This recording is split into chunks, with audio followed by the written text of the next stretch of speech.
کبھی بندہ کوئی غور تو کرے، 12 ربیع الاول 11 ہجری مدینہ میں اس وقت کوہرام مچ گیا۔ وہ صحابہ کرام جو آپ کی ایک نظر کے لیے بےتاب ہو جاتے تھے، ان کے اوپر کیا کچھ بنا ہوگا۔ جو سچے عاشق تھے، عجیب بلا مبالغہ صحابہ کرام کی بے اکرامی میں بات نہیں کر رہا ہوں، صحابہ کرام کا ادب ہمارا ایمان کا حصہ ہے،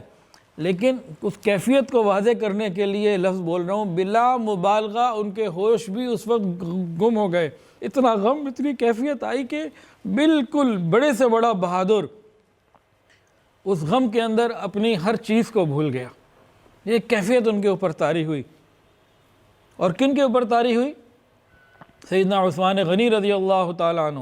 کبھی ادھر جا رہے ہیں، کبھی ادھر جا رہے ہیں، جیسی خبر ملی کوہرام مچ گیا، کسی سے بات نہیں کرتے، پریشان ہیں، یا دیوار پہ ٹیک لگا کے بس بیٹھے ہوئے۔ حضرت علی رضی اللہ عنہ شیر خدا ایک جگہ بیٹھ گئے تو ہلا نہیں جا رہا، ہاتھوں میں، بازوؤں میں، قدموں میں قوت نہیں رہی، دیوار کے ساتھ کہیں بیٹھ گئے اور روتے روتے بے ہوش ہو گئے۔ حضرت عائشہ صدیقہ رضی اللہ تعالیٰ عنہا اور ازواج مطہرات کے غم کو کون ذکر کر سکتا ہے کہ جس کا محبوب دنیا سے چلا جائے۔ حضرت عباس رضی اللہ تعالیٰ عنہ بھی پریشانی کے اندر بالکل بے حواس ادھر ادھر دیکھ رہے تھے، اور حضرت عمر ابن خطاب رضی اللہ تعالیٰ عنہ، ان کا تو معاملہ سب سے زیادہ عجیب اور بالکل منفرد تھا۔ جیسی انہیں خبر ملی تلوار سونت لی، خبردار کسی نے یہ کہا کہ حضور صلی اللہ علیہ وسلم کا انتقال ہو گیا، وہ تو اللہ سے ملنے گئے، جیسے موسیٰ علیہ السلام کوہ طور پہ گئے تھے وہ بھی واپس آ گئے تھے، آقا بھی واپس آ جائیں گے۔ اور یہ فرمایا کہ جب تک ایک بھی منافق باقی ہے، نبی علیہ السلام دنیا سے کیسے جا سکتے ہیں؟ اور تلوار ہاتھ میں لے کے کھڑے ہوئے، ہر آدمی عجیب و غریب سی پوزیشن پر ہے، اور مسجد کے اندر ایک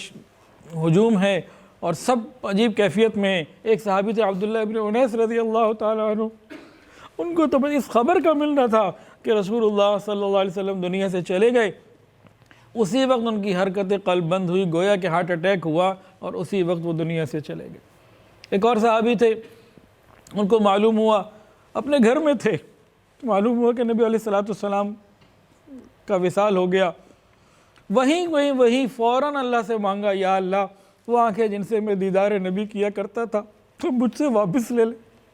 اب میں گھر سے باہر جاؤں گا نبی علیہ السلام کا دیدار نہیں ہو سکے گا، مجھے ایسی آنکھوں کی کوئی ضرورت نہیں ہے، اللہ میری آنکھیں واپس لے لے، قیامت کے دن ہی میں دیکھنا چاہوں گا نبی علیہ السلام جب سامنے ہوں گے۔ اللہ نے اس عاشق کی اس دعا کو بھی قبول کیا اور ان کی بینائی واپس لے لی۔ سب کے سب جو تھے عجیب کیفیت میں تھے، کسی کو کچھ سمجھ میں نہیں آ رہا تھا کیا کرنا ہے۔ اتنے میں وہ مرد استقلال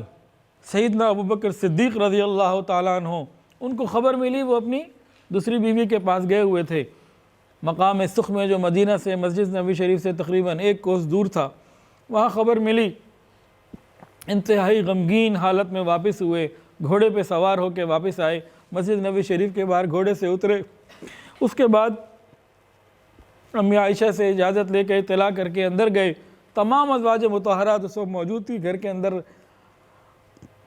نبی علیہ السلام کے ساتھ۔ جیسے امی عائشہ نے بتایا ابوبکر آ رہے ہیں، تمام ازواج مطہرات نے ابوبکر صدیق رضی اللہ عنہ سے پردہ کیا، انہیں پردے کی حکم کا علم تھا،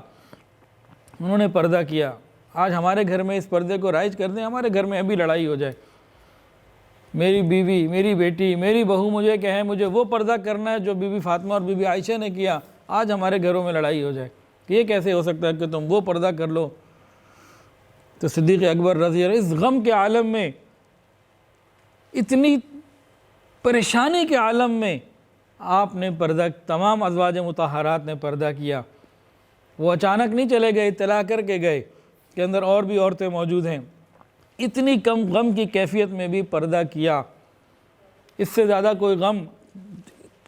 ہم میں سے کوئی بھی ہو، ہمیں اپنے ماں باپ، دادا دادی، پورے خاندان کے دنیا سے جانے کا وہ غم نہیں ہو سکتا جو ازواج مطہرات کو رسول اللہ صلی اللہ علیہ وسلم کے پردہ فرما جانے سے ہوا تھا۔ اتنے غم کی کیفیت میں بھی شریعت کا حکم پورا کیا۔ صدیق اکبر رضی اللہ عنہ جب اندر داخل ہوئے،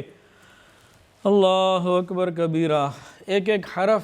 ایسے تھا، اللہ تعالیٰ نے ان کو عزم، استقلال، ہمت جو کچھ دی بھی تھی وہ آج کھل کے امت کے سامنے آ گئی۔ کہ غم ان کو بھی بہت تھا، لیکن ایک ایک حرف ایسا ادا ہوا جیسے موتی پورے ہوتے ہیں، کہ ان کی ہر چیز، جیسے باقی تو حضرات اس وقت الفاظ مطلب ایسے ہیں، کیا کہوں کہ وہ ایک گویا کہ اس حال کے اثر کے تحت عجیب عجیب الفاظ اور عجیب عجیب معاملات تھے، تو صدیق اکبر رضی اللہ عنہ نے اس غم کو بھی سہا اور ساتھ ہی ساتھ پھر امت کی رہنمائی بھی کی۔ سب سے پہلے تو نبی علیہ الصلوۃ والسلام کے پاس آئے، امی عائشہ نے جو ہے نا وہ نبی علیہ الصلوۃ والسلام کے مبارک جسم کے اوپر، چہرے مبارک کے اوپر چادر ڈال دی گئی تھی۔ حضرت ابوبکر صدیق آئے، چہرہ انور سے چادر کو ہٹایا، پیشانی مبارک پر ایک پرجوش بوسہ دیا اور فرمایا وا نبیہ وا خلیلہ، اور 3 مرتبہ اس طرح کے کلمات فرمائے اور فرمایا کہ میرے ماں باپ آپ پر قربان ہوں، خدا کی قسم اللہ تعالیٰ آپ کو 2 مرتبہ موت کا مزہ نہیں چکھائے گا، جو آپ کے لیے لکھی ہوئی تھی وہ آ گئی۔ تو ایک حدیث میں اس طرح کے بھی الفاظ ہیں جو بھی بڑے عجیب ہیں، اس کو بھی سن لیجئے۔ پیشانی مبارک کو بوسہ دیا اور روتے چلے جاتے، فرماتے میرے ماں باپ آپ پر قربان ہوں، آپ حیات اور موت دونوں حالت میں پاکیزہ رہے۔ آپ کی وفات سے نبوت اور وحی منقطع ہو گئی، جو کسی اور نبی کی وفات سے منقطع نہیں ہوئی تھی۔ آپ ہر قسم کی توصیف سے بلند برتر اور بالا ہے، اور گریہ و زاری سے مستغنی ہیں۔ اگر آپ کی موت خود آپ کی اختیار کردہ نہ ہوتی تو ہم آپ کے لیے اپنی جانیں قربان کر دیتے، کہ نبی علیہ السلام کو تو اختیار دیا گیا تھا نا، اور اگر آپ ہم کو زیادہ رونے سے منع نہ کرتے تو ہم اپنی آنکھوں کا پانی ختم کر دیتے۔ آگے عجیب بات فرمائی، البتہ 2 چیزیں ایسی ہیں کہ ان کا ہٹانا اور مٹانا ہمارے اختیار میں نہیں ہے، ایک جدائی کا غم، اور دوسرا اس غم کے بدلے میں جسم کا کمزور ہو جانا، لاغر ہو جانا۔ یہ دونوں چیزیں فرمایا لازم و ملزوم ہیں، اور ان کا ہٹانا ہمارے اختیار میں نہیں ہے۔ رونے سے منع کیا، کم رونے کی کوشش کریں گے، لیکن جو جدائی کا غم ہے یہ کیسے جدا کر سکتے ہیں، یہ ہمارے اختیار میں نہیں ہے۔ اور آگے فرمایا اے اللہ ہمارا حال، ہمارے دل کی کیفیت ہمارے نبی کو پہنچا دے، اور اے محمد ہم عاشقوں کو بارگاہ خداوندی میں یاد رکھنا۔ اور آگے فرمایا اگر آپ اپنے فیض صحبت سے ہمارے دلوں میں سکون نہ عطا فرما دیتے، ہمیں اطمینان قلب نہ دے جاتے، تو اس خبر کے بعد اس وقت جو کچھ ہوا ہمارے ساتھ، جتنا غم اور تکلیف ہوئی، ہم تو اس کا تحمل کر ہی نہیں سکتے تھے۔ اس کے بعد صدیق اکبر رضی اللہ تعالیٰ لوگوں کی طرف متوجہ ہوئے، سب عجیب عجیب حالت میں تھے۔ حضرت عمر کو کہا بات تو سنو، کیا کر رہے ہو تلوار ہاتھ میں؟ انہوں نے بھی کوئی بات نہ سنی، وہ ان کو اسی حال میں چھوڑ گئے۔ حضرت ابوبکر صدیق رضی اللہ عنہ ممبر پر آ گئے، اور ممبر پر آ کے لوگوں کو کہا بآواز بلند کہ میری بات کو سنو، تو لوگ خاموش ہو گئے۔ اور اس کے بعد صدیق اکبر رضی اللہ عنہ نے خطبہ دیا، اما بعد من کان منکم یعبد اللہ فإن اللہ حی لا یموت، جو تم میں سے اللہ کی عبادت کرتا ہے وہ جان لے کہ اللہ زندہ ہے، اس کو موت نہیں آئے گی۔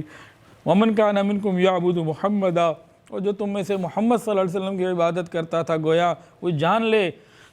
کہ